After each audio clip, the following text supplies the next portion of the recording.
Welcome to Bringing Jesus Back into Focus. I'm Christopher John Joseph, born into the Jewish Christian Church in 1957, the Catholic Church, the Jewish Catholic Christian Church.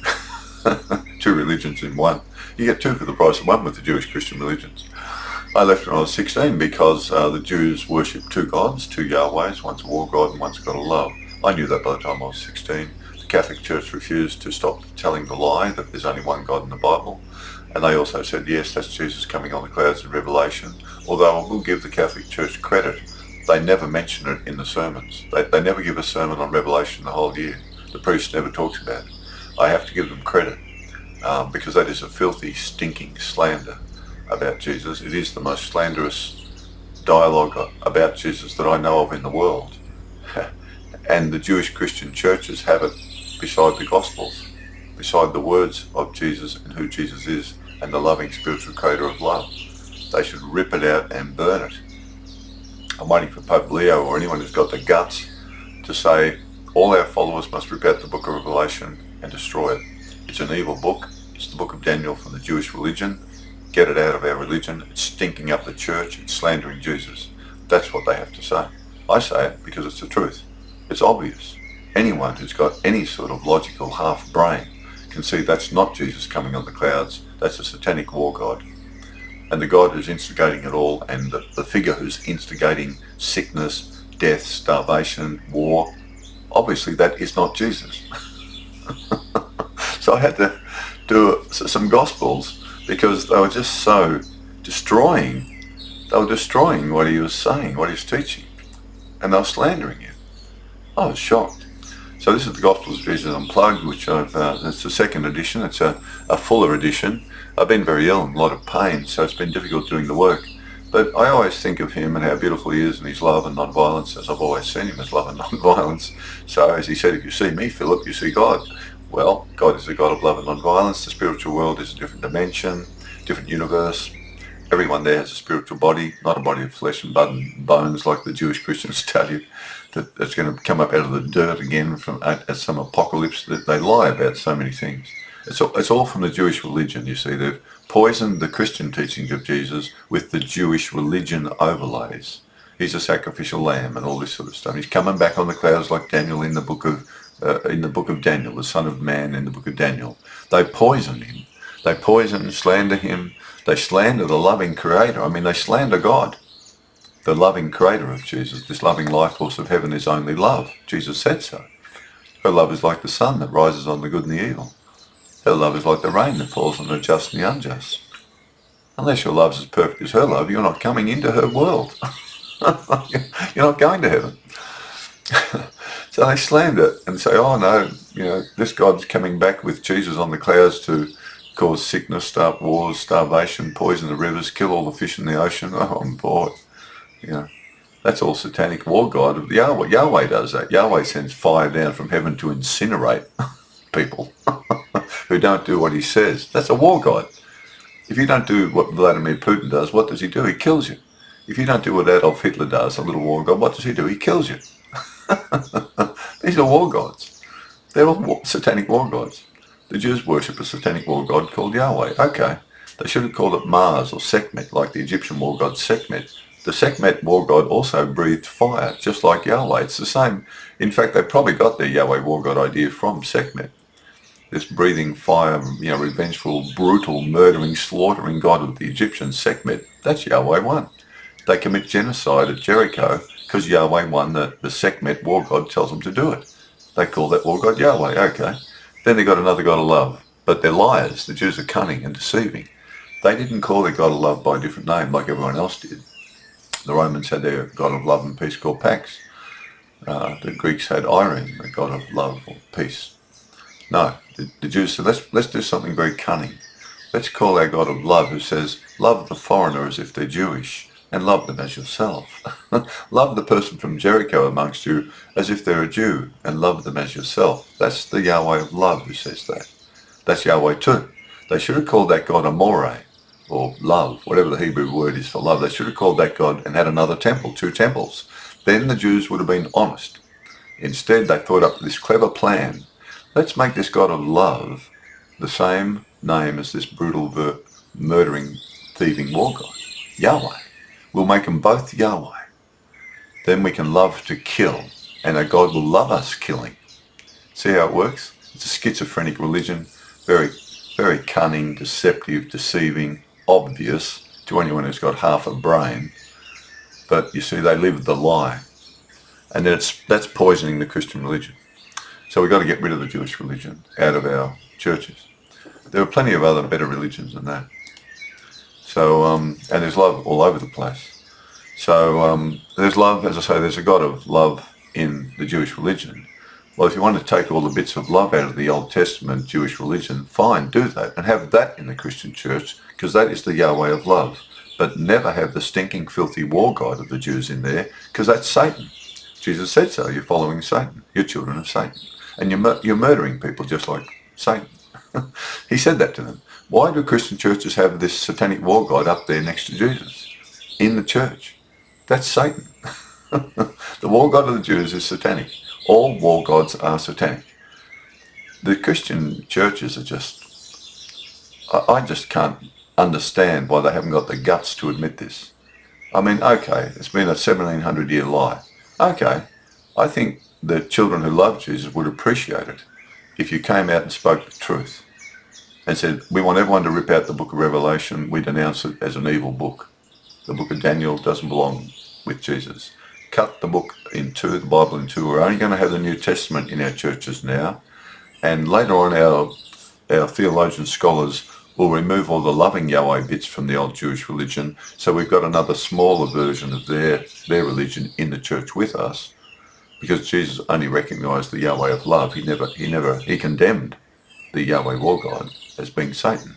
He said so. He knew they were dualistic. Well, if the Christian or Catholic churches did that, that would make sense.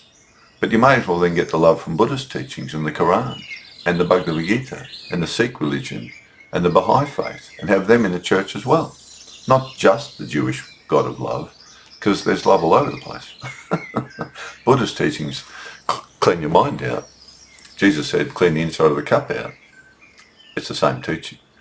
Buddha had the clear like mind experience. Jesus said, if you clean the inside of the cup out, clean your mind out of all the adventitious negativities and filth in it, your whole body will be filled with light. Jesus is talking about the same experience that Buddha had. But then Jesus went way, way beyond that. He then went and healed lepers, touched them. He went to the poor, the sinners, the sick, the outcasts, the people spat on. He went and loved them. Then you've got all the Christian charities in the world that came out of him, because he's connected to the one true loving spiritual world of love, which is another dimension, another life force. And he said that spiritual being who's created that world and that world comes forth from is a spiritual being. He said you've got two bodies, one spiritual, it must be filled with the loving life force from heaven. You must be born again from above. Spirit gives birth to spirit. You must awaken your spiritual body, get ready to leave at the time of the death of your physical body, which could be very painful. But once you're through it, you'll be okay, he said, and you'll be alive and well, and you'll enter another dimension, another world in a spiritual body that's so beautiful, it's like an angel's body. And it's perfect. He didn't rise in the flesh, he rose in a spiritual body that was perfect. The disciples had to cover that for various reasons. It's in my other book, the Teachings of Jesus Unplugged, why they had to do it. Okay, moving on now. We're at John. Sorrow turned to joy. So this is from the Gospels of Jesus Unplugged. John 16:22. Jesus said, in a little while you will see me no more, then after a little while you will see me again in spirit, because I must go to the heavenly spiritual world of our loving Creator. Some of the disciples said among themselves, what is he now talking about? What does he mean when he says, in a little while you will not see me, then a little while later you will see me, because I am going to our loving Creator? We do not understand any of this. The disciples still didn't get it. That's why he had to die and appear to them in his spiritual body, to show them, so everything would make sense then. Because they were Jewish, they were worshipping a two-headed God, and they had no idea about a spiritual body in us and all that sort of thing. Jesus realized their confusion and said to them, are you wondering amongst yourselves about what I meant when I said to you, in a little while you will see me no more, and then a little while later you will see me again in spirit? I say to you that you will weep and lament, while the worldly ones will rejoice, and you will be sorrowful. But your sorrow will soon turn to joy. When a woman is in labour, she has sorrow due to pain because her hour has come to give birth. But as soon as she gives birth to her child, she no longer remembers the anguish, for she is joyous that a child has been born into the world. Therefore, you now have sorrow, but I will see you again in spirit, and your heart will rejoice, and no one will take your joy from you. So again, he's saying, look, they're going to kill me soon, but I'm going to appear to you in my spiritual body. Then you'll understand everything then. They still didn't get it. Author, Jesus is again trying to explain to the disciples that his body of flesh is going to end, but he will be born again into his full spiritual body that does not die. So at first they will be sad to see his body of flesh murdered on the cross, but then they will be filled with joy when he appears to them in his living spiritual body, which we all have with us right now. The question is, how alive is it with love? That's the only difference. But Jesus still had trouble getting the disciples to understand this spiritual truth, even at this final stage of being with them. But he knew that once they saw him only in his spiritual body, they would finally understand his main spiritual message to us all.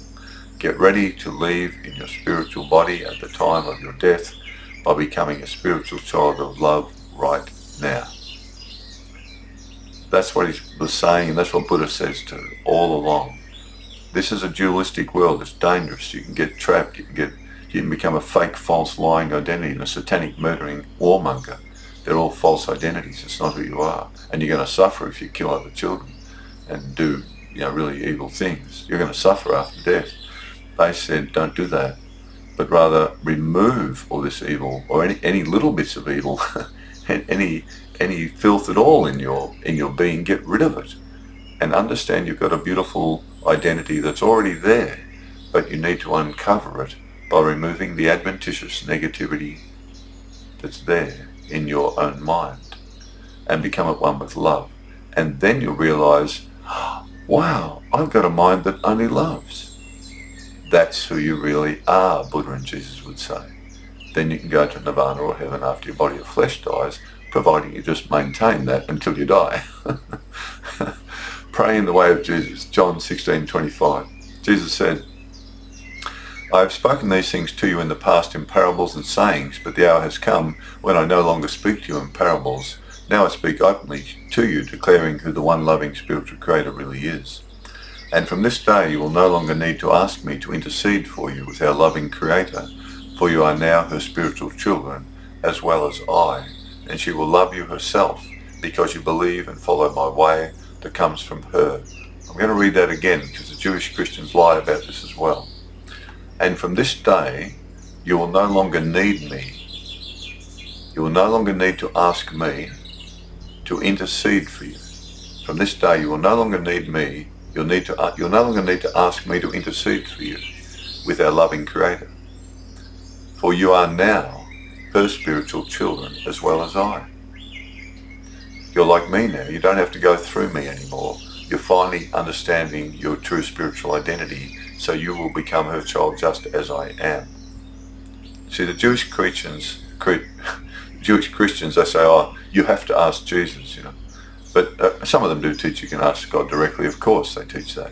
But Jesus is literally saying, you don't have to ask me to intercede for you anymore, because you've become a spiritual child as well as I. And she loves you herself, because you believe and follow my way that comes from her. Up until now, you have not understood how to ask in the way of her spiritual child as I do. You are now able to ask in spirit, and you will receive, and your joy will be full. So they're finally beginning to realize that they've got a spiritual body. And that's how, you ask or you speak to heaven through your spiritual mind of love. That's how they communicate with you. They can't communicate with you if half your mind's killing and murdering. They can't get through to you. You're in darkness. So Jesus is saying, now that you're starting to understand it now, I'm speaking more openly to you, you understand what I'm saying there? I was born out of the spirit of our loving spiritual creator in the heavenly world and brought spiritual life into this material world through my body of flesh. And I now leave this material world and my body of flesh and go to the heavenly spiritual world in my spiritual body of light. His disciples said, you are speaking openly and using no parables. Now we are sure you know all things, and have no need to question you about this. We believe that you have come forth from the loving spiritual Creator in heaven. See, at this stage he's really opening up. Really, just you've got two bodies. You've got your spiritual body comes alive. You'll be just like me. You'll be connected to the loving Creator just as I am. You'll be the same as me. You've got it in you. Wake up. You'll be just like me. So they're really finally that's sort of the penny's dropping, you know. I'm going to die soon. They're going to kill my body of flesh, but I'm going to appear to you in my spiritual body. Then you'll really understand the truth that I'm telling you now. You'll see it. Once they kill my body of flesh, you'll see my spiritual body. But it's only my spiritual body. That's why he said to Mary at the tomb, don't try to hug me, Mary. You can't. I'm in my spiritual body now. So it's all there in the truth if you just have ears to listen and eyes to see and listen to his words. It's beautiful. And you've got to know him as love and non-violence, otherwise you won't find them. His disciples said, you're speaking openly and using no parables. They were sure that you're a child of the loving spiritual Creator. Jesus said, do you really believe now? Behold, the hour is coming, it is here, when you will all be scattered, each to his own, and you will abandon me and leave me alone. But I'm not alone, because the loving spiritual Creator is always with me, and a loving spiritual life force fills my spirit. These things I've spoken to you, that through me in my way you may have true peace. In this world you will have trouble and suffering. But cheer up, take courage, for I have overcome the world, and so can you. Author. Jesus opens up more directly, explaining who a loving Creator really is and what their relationship is with her as her awakened spiritual children on earth. He also tells them that as her awakened spiritual children, they can now talk directly to her just as he does, and she will respond to them in the same way she responded to him by loving them. He again mentions he is about to die to the flesh and rise in his spiritual body to enter the heavenly spiritual world. He predicts they will abandon him at the end of his time.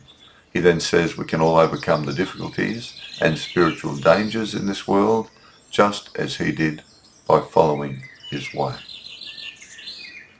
It's all about becoming like me. He says, become like me, wake up, and then we'll all be in the same spiritual family of the loving spiritual Creator in heaven.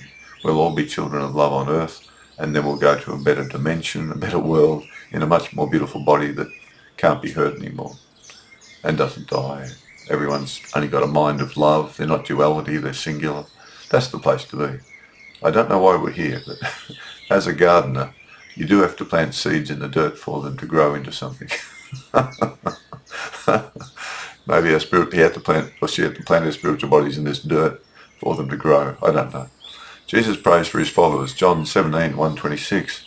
Jesus looked up to heaven and said, loving spiritual Creator, the hour has come to glorify your spiritual child, that your child may glorify you. You have given him mastery over all of the flesh, so that he could give eternal spiritual life to all you have brought to him. And eternal spiritual life is found through understanding who you really are, the one true loving spiritual Creator, and through following my teachings and spiritual way you sent me to give to them.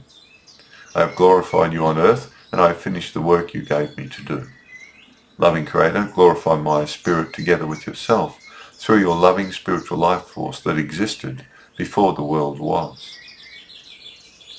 I have manifested who you are through my spiritual teachings and works to those of this earth world who are given to me. They were your children to give to me, and they have kept your spiritual teachings and way that I gave them.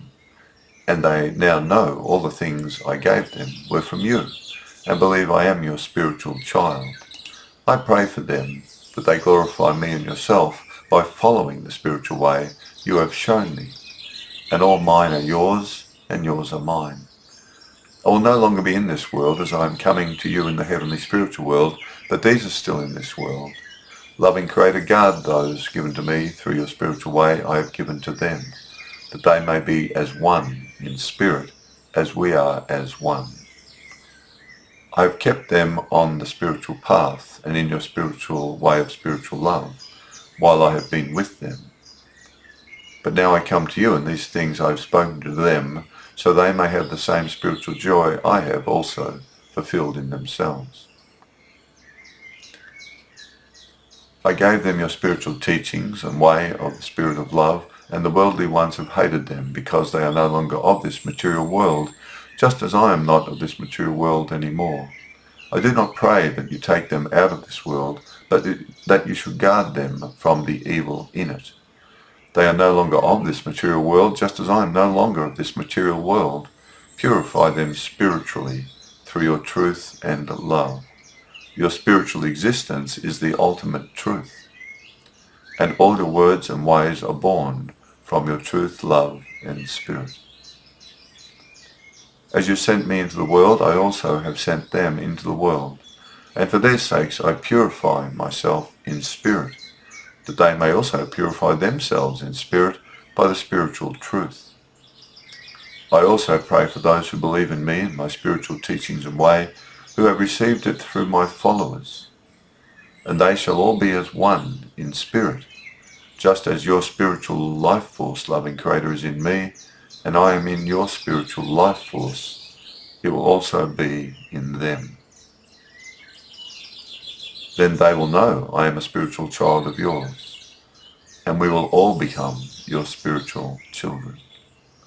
And the glory of spiritual life you gave to me, I have given to them, that they may also be at one with you and me, and be made perfect.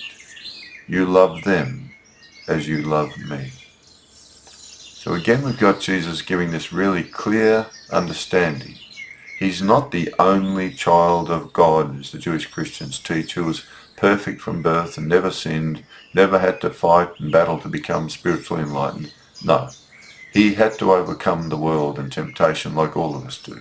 But he did do it, and that's his amazing success, as Buddha also succeeded. Loving Creator, I ask that they who follow my spiritual teachings and way of love be also with me in the heavenly spiritual world, where your love existed before the foundation of this material world.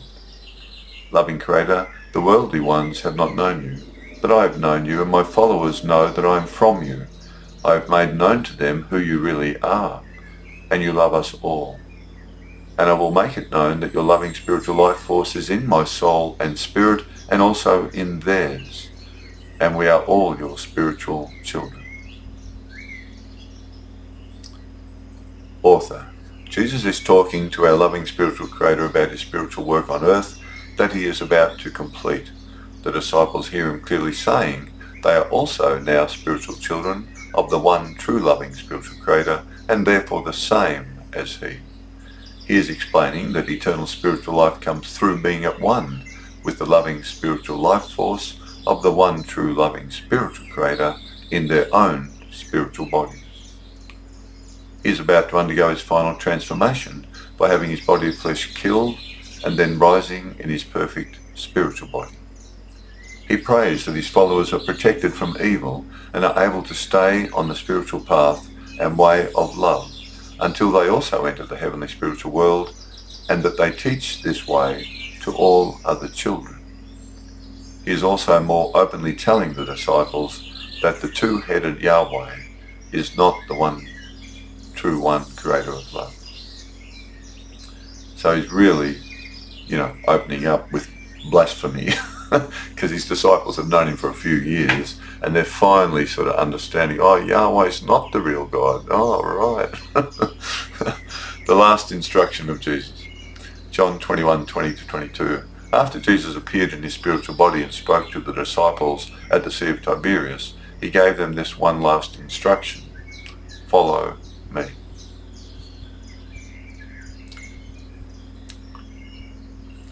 He didn't say, I'll be back. Author. Jesus wants us all to awaken to become living spiritual children of our loving spiritual Creator in the heavenly spiritual world, so we may also enter that world beyond all suffering after our body of flesh dies. We only have to listen to his words, be transformed by them, and follow him there. Waiting for him to come back, as some Jewish Christians falsely teach, is a waste of precious time. We must take hold of the reins of our life now and set our direction for heaven by bringing heaven's spiritual love through our awakened spiritual body and soul to all children in need. and become a true spiritual child of light from heaven on earth, and a bridge for heaven's spiritual love to flow across to all the earth, all its inhabitants, all its animals, and all its natural garden.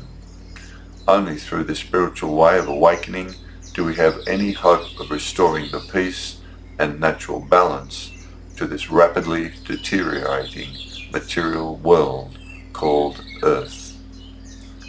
May we all love our way to heaven on earth. Christopher John Joseph. Our loving spiritual Creator is only love. We must be the spiritual children of only love on earth. Right through John, you can see he's really delivering more openly to the disciples. Listen, I'm a spiritually awakened child. I'm not going to die. You're going to see my spiritual body soon. I'll disappear. They'll kill my body of flesh. You won't be able to talk to me anymore in that body, but then I'll appear to you again. Don't worry. Don't be frightened. But you've got one too. We've all got one. You'll understand everything once I do that. Once I separate out from my body of flesh at death and appear to you in my beautiful, perfect spiritual body, which they had to cover up with wounds and eating honeycomb and fish. That's all. They're all cover-ups, because the Jews would not follow a spiritual being. If the disciples said, Jesus appeared to us and he was really well, we weren't certain it was him at first, but he spoke. He was sort of glowing like a child of light. But it was him, and he had this perfect sort of beautiful body that just appeared in the room and disappeared. Body's like an angel, right? If they said that to the Jews, and the Jews would go, well, we're not following a spirit. We don't want anything to do with that. So they had to say he died in his flesh and rose in his flesh, because that was a traditional part of the Jewish belief system, that some great prophets went off to heaven while they were in their body of flesh. That's part of their tradition. So the disciples, or the writers of the Gospels, covered it up, that he had a spiritual body only. Although John, of course, John was brilliant, because he gave you the strongest clue when Jesus appears to Mary at the tomb and says, don't try to hold me, Mary, you can't. That's beautiful. And they don't recognize him. They're not sure who it is. It looks like Jesus, but he's different. He looks different. Of course, he's in a spiritual body, and he's manifesting a spiritual body for their eyeballs of flesh and our material brains. So when anyone sees an angel, I never have, or a spiritual being, a messenger from heaven, which is the proper term for angel, a messenger. I've never seen an angel, but I know an angel is with me, or I know an angelic being, a spiritual being's trying to help me, trying to protect me. I know that for certain. And even helping me doing this work, they help me. And just things happen that are, that you unexpected, and they help me realize, oh no, that was wrong, that's right, oh that's right, that's right. And then something happens and I can't do it, and then I realize, oh, that wasn't good enough anyway. Oh, thanks for stopping that. Then I do it again and it works that time. So they're always trying to help me refine it, but I'm in a lot of pain and suffering from this neurotoxic fungal infection in my body. So the brain sort of got like sort of permanent meningitis. And but because I'm so much in my spiritual belief and my spiritual mind and my spiritual body, as much as I can be, and I love his word so much and always have, I'm sort of filled with this sort of extra energy while I'm doing this work, even though I've got pain through my spine and the lungs and everything right now, and the head as well.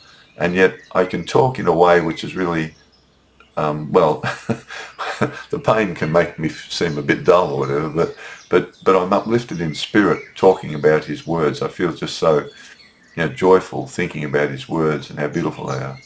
But there he is in John saying over and over, you are like me. You can be just like me. We can all be spiritual children. You'll understand now. You've got a spiritual body. I'm soon going to appear to you. You'll understand everything then. You'll understand everything I've told you. Because the Jews had no idea about this whatsoever. And even today, the Jewish Christians still refuse to teach the truth. They teach lies to children.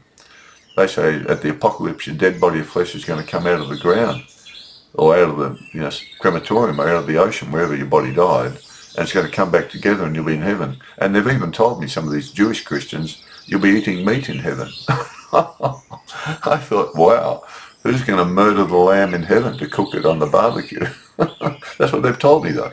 See, they're brainwashed by the Jewish poison of the Jewish religion. And they've overlaid it onto Jesus and the loving spiritual creator, making the loving spiritual creator Yahweh, the two-headed God of the Jews, and Jesus is a sacrificial lamb, and his blood cleanses you of sins. It's like the red heifer sacrifice the Jews did.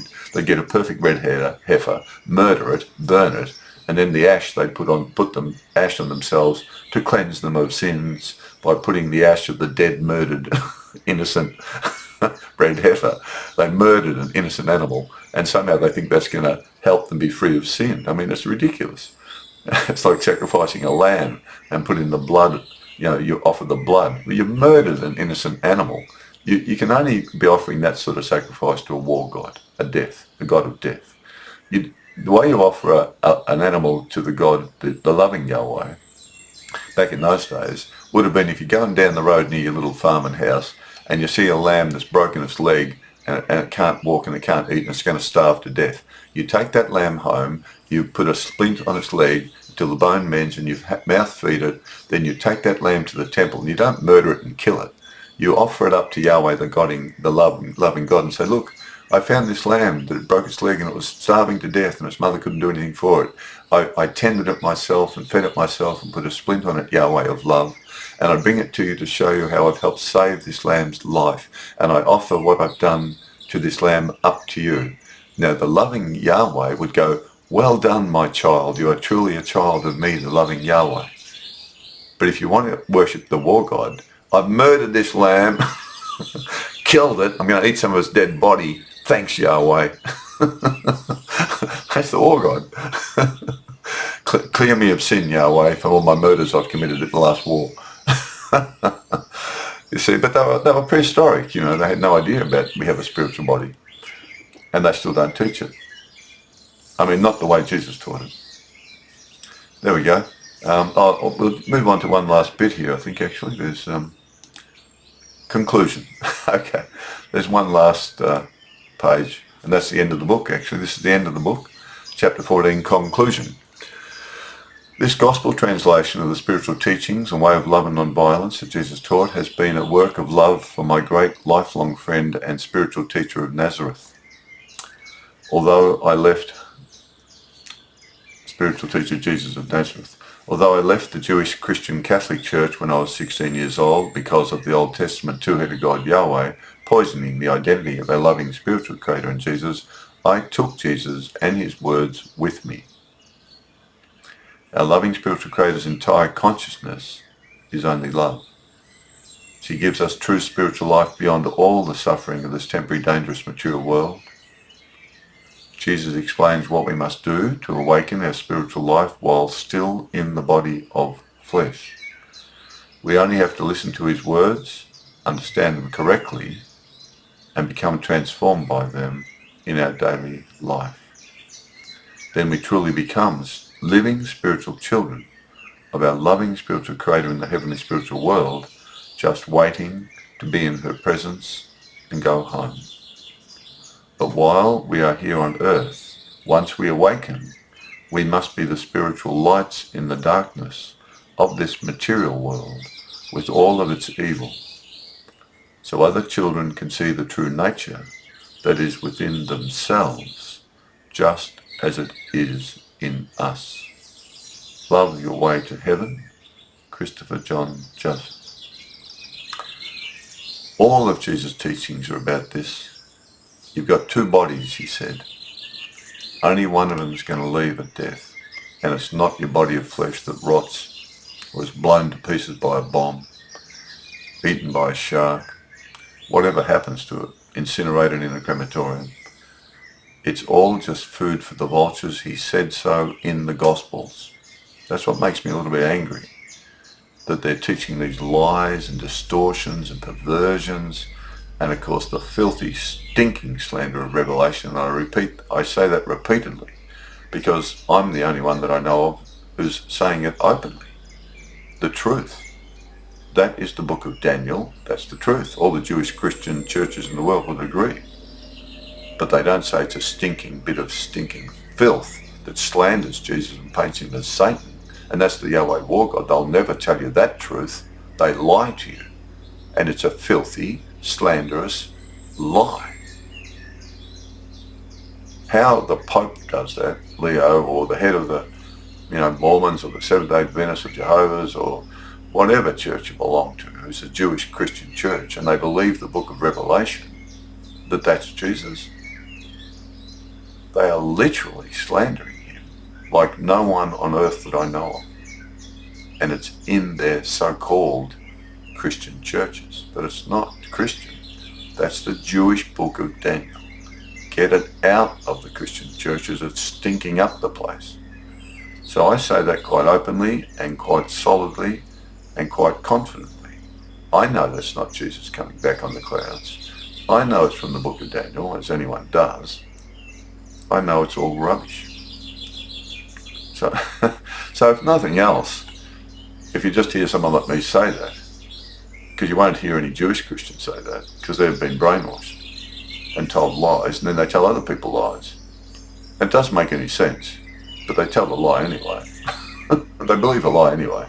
I mean, if enough people tell a lie, then it becomes the truth.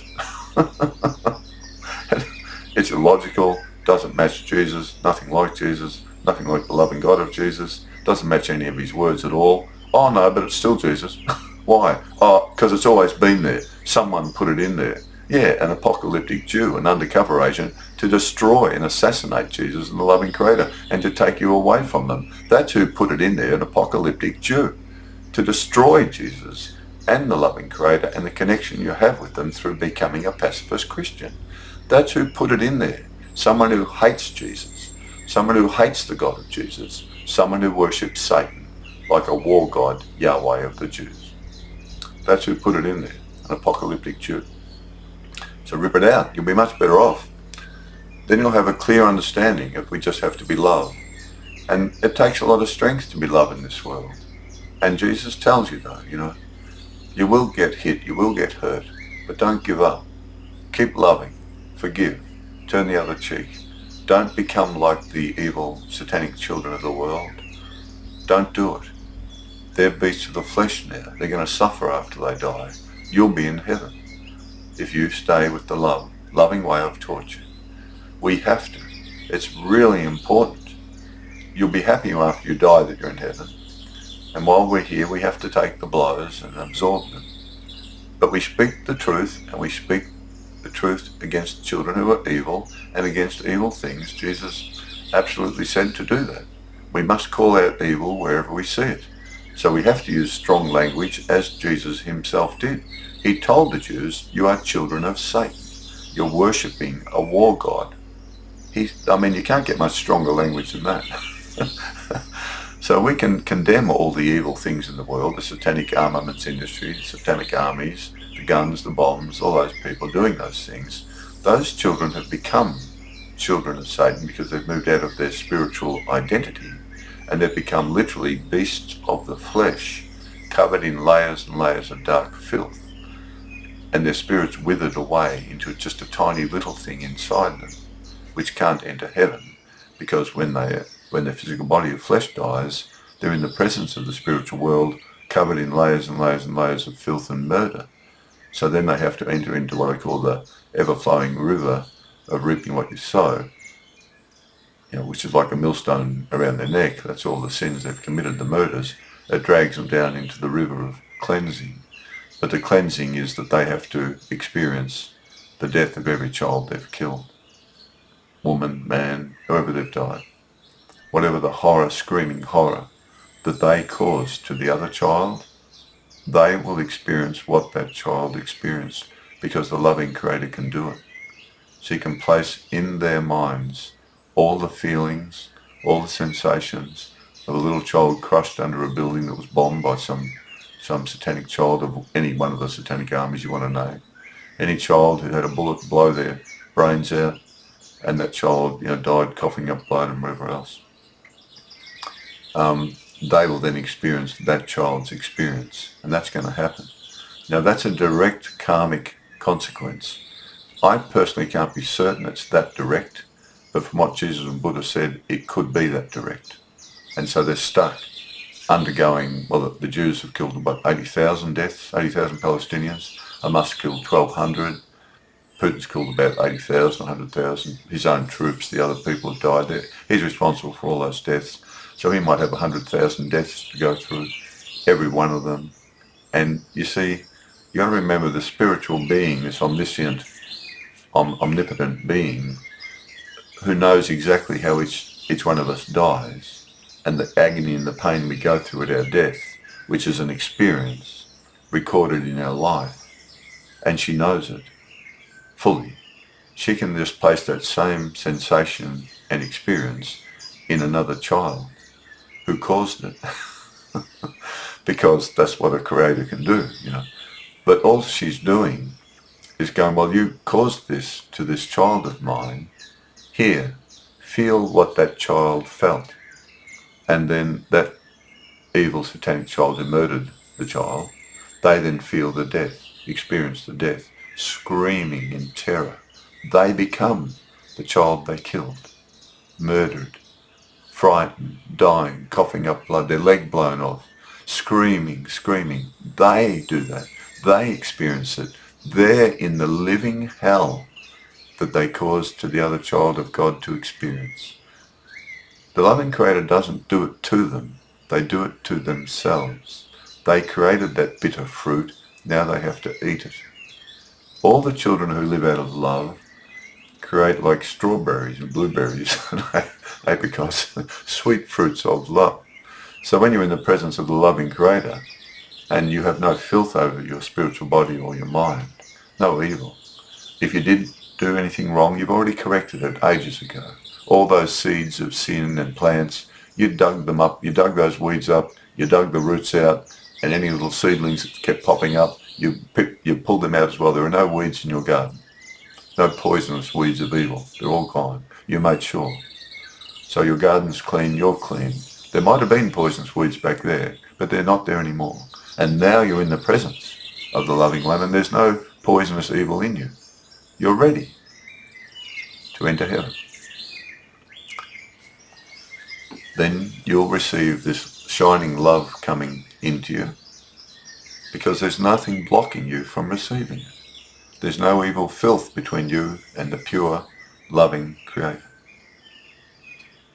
The love in you that you gave to others is the love that she put in you to give to others. You're in her presence, and it's just a circle of love coming straight into you. The presence of her love will shine on you, and you will see her. Jesus said, those who are pure in heart, you will see God. She is pure love. If you're pure in your love on earth, you will see this loving spiritual being face to face. And the love, I can only imagine what that would be like. It'd just be mind-blowing. And also, you'd be like so relieved you made it, you know. Oh, phew. For a while there I thought, oh, blimey, you know. I did too many wrong things for a while there. But no, you made it. You came good. You turned over a new leaf. You changed your ways, you know, that sort of stuff. And you made it. She only loves you. She won't punish you anyway if you did anything wrong back there. But the thing is, you see, you've got to fix that up before you come into her presence. And Jesus taught this over and over and over. So the karmic consequences of these satanic murderers at the moment that are dominating the world, unfortunately, they don't understand any of this. They don't believe what I'm saying at all. And so we can only warn them. I believe it.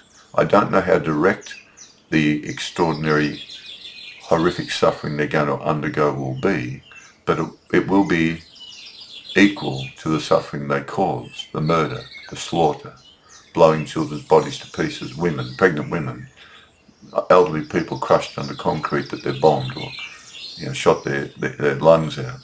Whatever they've caused to another child of the loving spiritual Creator, their physical bodies, they will undergo that suffering some way or another. I don't exactly know how it happens. I don't need to know. It's enough to know it'll happen. Jesus and Buddha both taught it. I believe them. It is perfect justice. What you give, you will receive.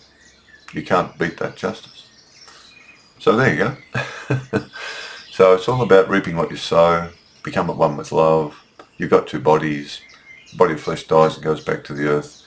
bring your other spiritual body alive by loving your family now and those around you and anyone you see in help. Don't be greedy. Don't be a filthy billionaire. Whatever you do, don't do that. That's another trap. Worship heaven's way of love. Worship heaven on earth. Worship the loving spiritual life force that gave you a beautiful spiritual body, and thank her for giving you this opportunity to become a child of love. Thank her. She is only love. Or the Jewish Christian terminology, he, God the Father.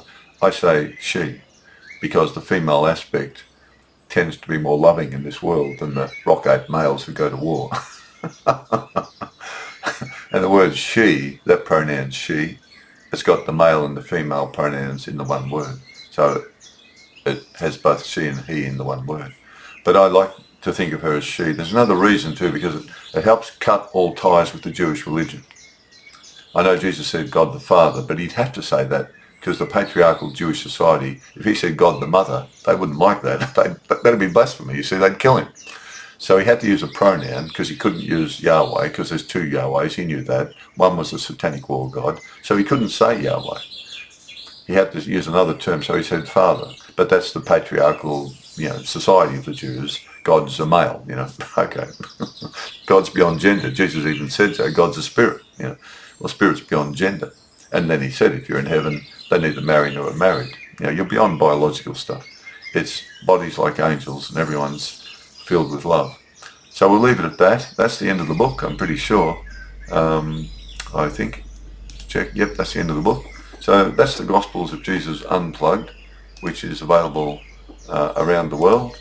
And if you've enjoyed any of the way I've written the Gospels, translated them, and they resonate more with you, then you can get an EPUB version of this somewhere on the web now, internet, and it's a cheaper version, of course, to get, or you can buy the book, of course, as well.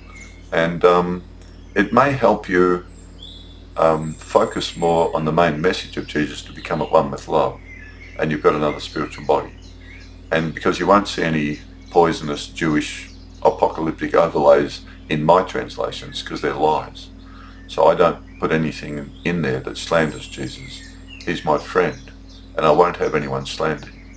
Not anymore. I never bothered about it, I never investigated what they were doing. But once I did, I thought, hang on, don't say that about my friend. He's been a great help to me in my life.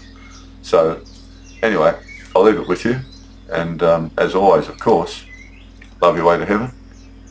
Or if you want to, hate your way to hell. Don't do that. Put your guns down and go home, everyone who's a satanic war child. Love your family. Let's bring some love on earth through you and through me. At least we've been successful with our life before we die if we do that. Okay, bye for now.